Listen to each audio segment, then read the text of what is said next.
नमस्कार शेतकरी मित्रांनो, मी कृषी मित्र अनिकेत पुन्हा आपले स्वागत करतो शेती प्रसारण या यूट्यूब चॅनलवर। खरीप हंगाम सुरू झाला असून सोयाबीनची लागवड लवकरच चालू होणार। तर या व्हिडिओत आपण सोयाबीनची बीज प्रक्रिया आणि सोयाबीनवरचा पहिला फवारा याबद्दल माहिती जाणून घेऊया। शेतकरी मित्रांनो, सोयाबीनसाठी सीड ट्रीटमेंट आवश्यक का असते? आवश्यक यासाठी असते, सोयाबीनवर रोप अवस्थेत मर रोग येत असतो। रोप अवस्थेत सोयाबीन असताना आपण त्यावर कोणती फवारणी करू शकत नाही, त्यामुळे आपल्याला बीज प्रक्रिया करावी लागते, ज्यामुळे आपले पीक मर रोगापासून इन्फेक्टेड होत नाही।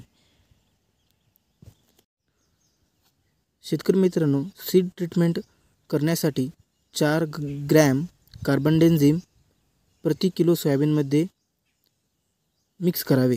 त्यामध्ये 30 किलो सोयाबीन असेल तर 120 ग्राम कार्बनडेन्झिम घ्यायचे, या प्रमाणात वापरावे।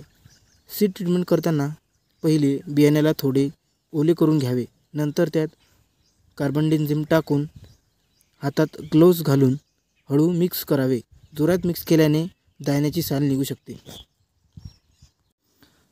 शेतकरी मित्रांनो, सीड ट्रीटमेंट करताना कॅप्टन किंवा थिरम या बुरशीनाशकाचा वापर टाळावा। हे बुरशीनाशक फारसे उपयुक्त नसल्यामुळे या बुरशीनाशकाचा वापर टाळून आपण कार्बनडेन्झिम किंवा प्रोपेकोनाझोल या बुरशीनाशकांचा वापर सीड ट्रीटमेंटसाठी करू शकतो। शेतकरी मित्रांनो, आता आपण सोयाबीनचा पहिला फवारा याबद्दल माहिती जाणून घेऊया।